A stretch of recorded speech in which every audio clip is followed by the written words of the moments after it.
One of the most consequential and important negotiations that many of us will face in our lives is buying or selling a home.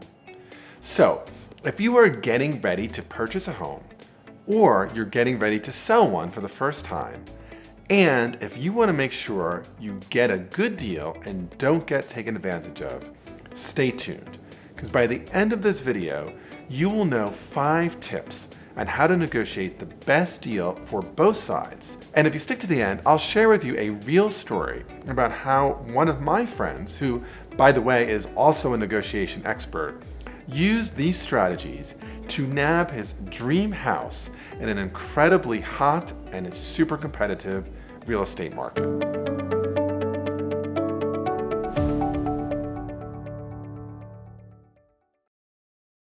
Okay, so buying a house is complicated, right? It's a big decision.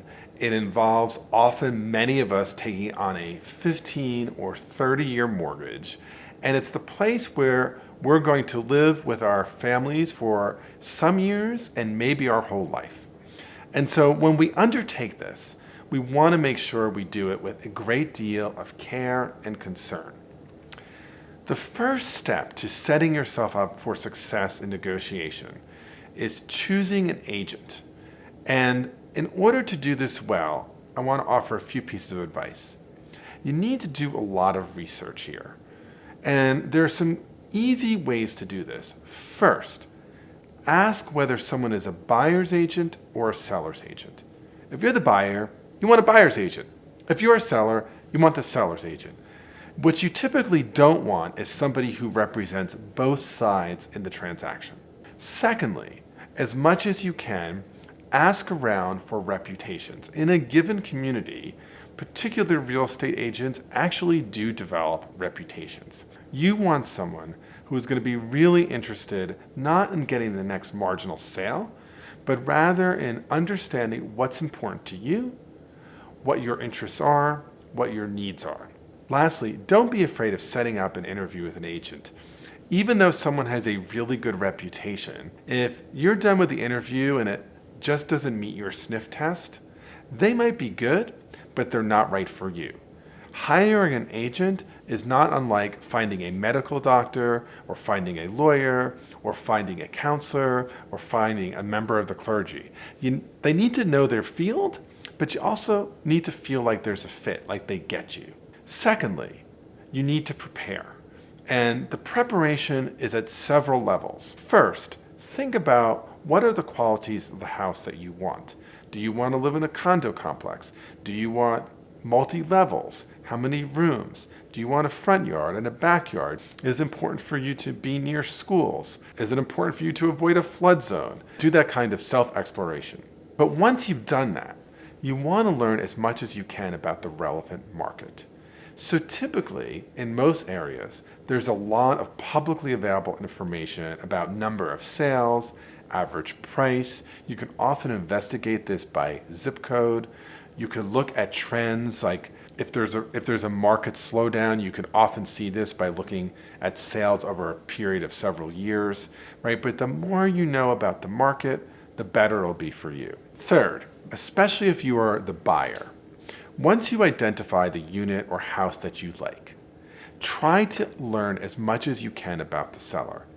Typically, you can ask the seller's real estate agent some questions about why they're selling, or who are they, or what are they like. If you're able to get their name, it is definitely worth Google stalking this person. Why does this matter?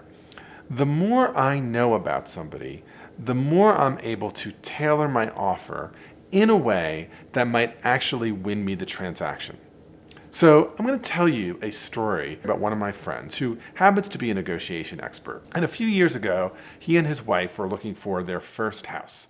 And they found this incredible 2-family house that met all of their needs. It had enough growing room for a growing family. It had a front yard and a backyard. And importantly, it had a second unit that would be a great place for my friend's mother to live as she got older. So my friend was able to learn that the sellers had raised their family in this house. And in fact, that the other unit was used by their elderly mother for many years. And the reason why they were selling is the kids had moved out and the elderly mother had passed away. So using this information, when they made their offer, they also included a note. And in that note, they talked about how they saw their family growing old together in the house and how they really loved the apartment, which they thought would be perfect for my friend's mother. So what ends up happening is the seller ends up corresponding with my friend, saying that they actually received another offer that was better than his offer. However, they just love the idea of someone moving into this house, raising their family, and having an elderly mother live in the other apartment. And so they said, if you're able to match this offer, it is our preference to sell the house to you. And that is exactly what my friend did. So by learning a little bit about the interests and the story of the seller, my friend was able to get their dream house in a highly competitive market. Fourth tip is use timing to your advantage. Now, this may not always be possible, but to the degree you have some discretion as to when you can make your purchase. It can make a difference if you're doing it in a high or low interest rate moment. It can make a difference depending on the season of the year that you're looking. So for example, at least in some parts of the country, and certainly where I live on the East Coast, it is easier to buy a unit in the winter than it is in the spring or the fall. Now, of course, inventory might be less in the winter, but at the end of the day, you don't need several houses. You just need the one that works for you. Let me share another way that you could use timing to your advantage. And this involves the first time I bought a house for myself. So I had been looking also in a very competitive real estate market. Luckily, at some point, my real estate agent, who, by the way, I had researched and chosen because of how creative and patient he was, ultimately found a unit that he thought I would really like. And he was able to get me into that unit before the open house. As soon as I saw it, I loved it. I knew I was going to make an offer. But here's a different way in which I use timing to my advantage. Because what I did is I made an offer that expired 1 hour before the open house. Now, you might think that was mean, but from a strategic perspective, it made no sense for me to have that open house happen where anyone who walked through, the selling real estate agent, could say, this would be a multiple offer situation. So what ends up happening is the seller comes back and says, would you be willing to extend the offer till the end of the open house? To which I said, I appreciate why you're asking me that. The answer is no. If I were you, I would have this open house. But if you were me, now, to my great luck, at the end of the open house, there were no other offers. And so that meant that now the seller came back to me to ask if I was still interested in making an offer on the house. And this leads to my fifth important point. And I think it's one that gets easily forgotten. And many times we think a house purchase is a one-off transaction. But that really isn't true. Because from the moment of offer and acceptance, there's often a 6 or 8 week period where buyer and seller and their lawyers have to work with each other on a whole bunch of complicated issues, from housing inspections to questions about the boiler or the painting or et cetera, et cetera. And the better the relationship, the easier that's going to be. That's where we come back to the conclusion of the negotiation for my first house.